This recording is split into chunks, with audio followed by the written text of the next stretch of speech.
The Chicago City Council narrowly approving Mayor Brandon Johnson's 2025 budget, including a controversial $40 million short-term loan for a city already swimming in debt, all part of a chaotic meeting where residents slammed the mayor.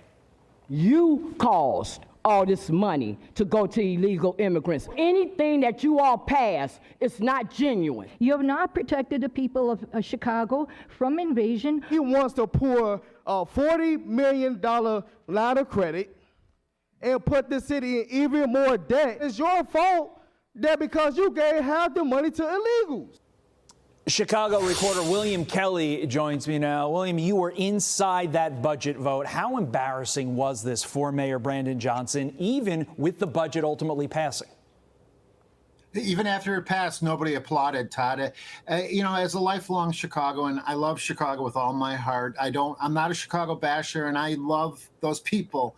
It brings tears to my eyes, Todd, who came to Chicago City Hall week after week. It took 4 times for this budget to finally pass. $17 billion.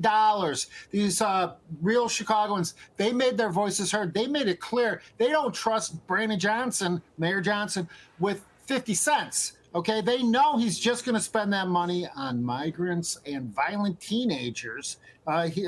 Brandon Johnson says it himself. Todd? You've been coming on this show for years. Your passion for the Windy City is definitely noted during each appearance. You mentioned the migrant. Brandon Johnson, under his tutelage, under his leadership, Chicago has spent $527 million taxpayer dollars on migrants. So my question for you, William, would Mayor Johnson have had an easier time passing a budget if, I don't know, he didn't spend so much money for illegal migrants at the expense of tax-paying city residents? Well, that was almost to the penny the amount that Mayor Johnson wanted to raise property taxes on the real people of Chicago. Thankfully, I had the opportunity to call it out as a migrant tax, which motivated people to come to Chicago City Hall and literally shout at the mayor, which I guess is what was necessary. But yet, Mayor Johnson still got the votes from his friends and allies in the Chicago City Council. The vice mayor, here's an example of where we're at in Chicago right now, okay, Todd? The vice mayor, a guy named Alderman Burnett, convicted of bank robbery, okay, of armed robbery, spent time in jail. He's a Chicago City alderman. He's getting paid, in addition to his aldermanic salary, for almost $500,000, okay, to be vice mayor, which essentially has absolutely no duties or responsibilities other than waiting to possibly become mayor if something were to happen to Mayor Johnson. So in Chicago, if you really, really, really want to rip off the people of Chicago, don't rob a bank, become an alderman. That's wild. That is a wild story you just told us. The vote got so heated, the mayor basically cleared out the room, said he didn't want the citizens there. This is their city.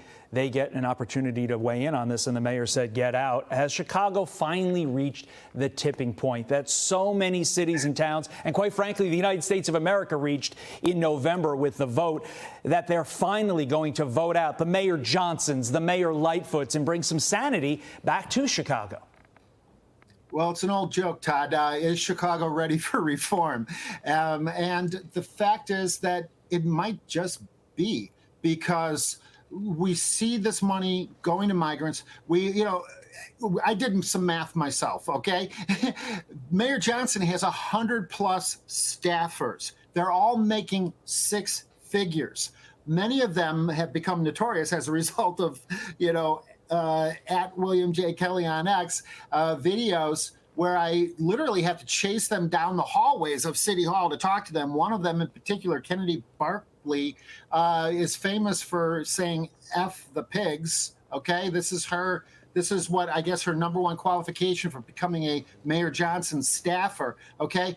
100+ staffers, wow. 6 figures apiece, adds up to millions upon millions of dollars out of the pockets of real Chicagoans. Yeah, I think it might be, Chicagoans might be ready for some real change some real reform, Todd. Yeah, and despite everything you just said, the mayor wants to pay for all that, pay for the migrants, pay for those ridiculous salaries by raising taxes on property. That is wild. William J. Kelly, thank you. Glad that didn't pass for the people of Chicago. They need a break.